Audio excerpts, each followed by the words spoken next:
We are the Gujarat Technological University.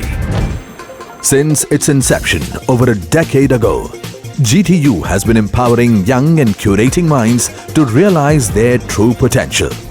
Over 4 lakh inspired students are enrolled with one of the premier academic universities in India.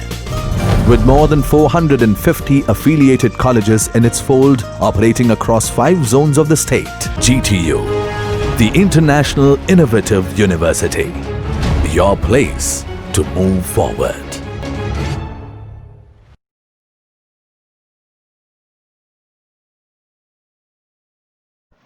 Hello dear students, today we will study the new article, that is Faraday's law of magnetic induction.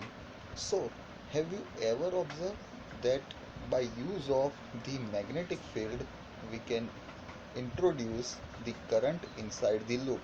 So that was first discovered by Faraday, and that's why the law has been entitled to the name of the scientist Faraday as Faraday's law of magnetic induction. As you can see from the figure, the statement is like this: an electric current is induced in the loop by changing the magnetic field. In 1831, Michael Faraday discovered that by varying magnetic field with time, as you can see from the figure, the magnet is shown as the direction of magnet, that is N pole and south pole, are varying with the time. We can see the deflection in the galvanometer, that we will discuss later on. But first of all, when the magnetic field is varying with the time, an electric field current could be generated. This phenomenon is known as electromagnetic induction. So this is the definition, or you can say the explanation of electromagnetic induction and the principle of Faraday's law of electromagnetic induction. Faraday showed that no current is registered in the galvanometer when bar magnet is stationary with respect to the loop. You can see the center figure in which the bar magnet is in steady state, and hence there is no deflection in the galvanometer and it is showing the zero reading. But when the magnet is getting closer to the loop, in the first figure as you can see, the galvanometer is showing the positive deflection in its reading, and in the last figure, from which we can observe that when the bar magnet is getting farther to this loop, the galvanometer is showing the negative or lesser deflection in its reading. However, current is induced in the loop when a relative motion exists between the bar magnet and the loop. So, from this figure we can see that in the steady state there is no deflection in the galvanometer, but with the change in their position of bar magnet, there is a deflection observed in the galvanometer. In particular, the galvanometer deflects in one direction as the magnet approaches the loop.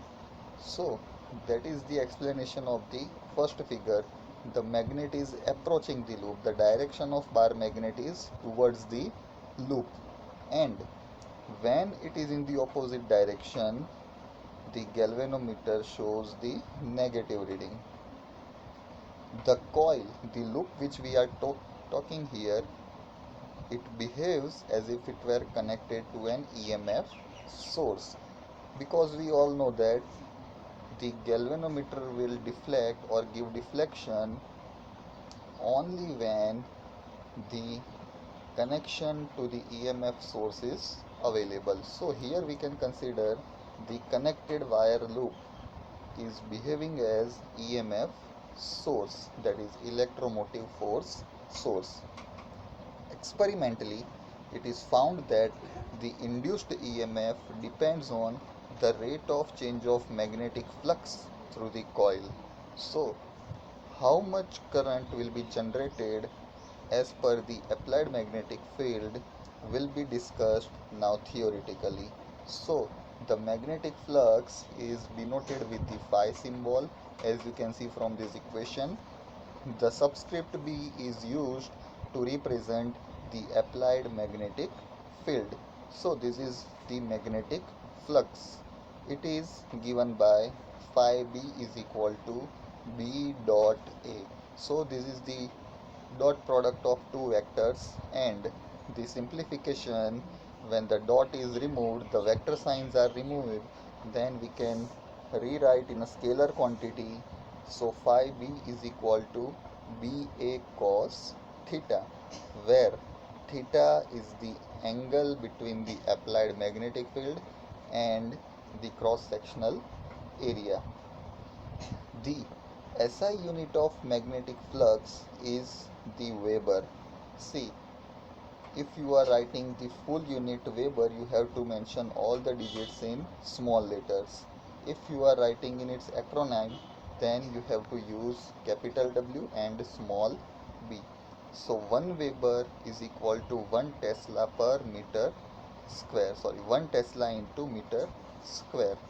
Tesla is the unit of applied magnetic field. Meter square is the unit of cross-sectional area.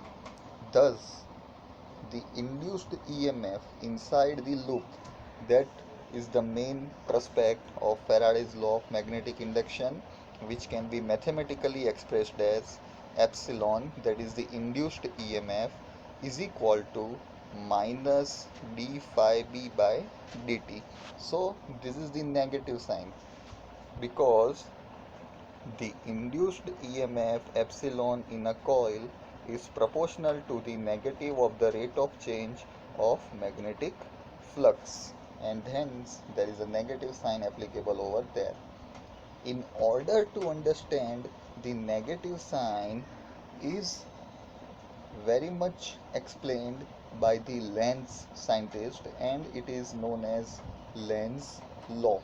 The question in your GTU examination will be asked as state and explain Faraday's law of electromagnetic induction, and also give the statement of Lenz law.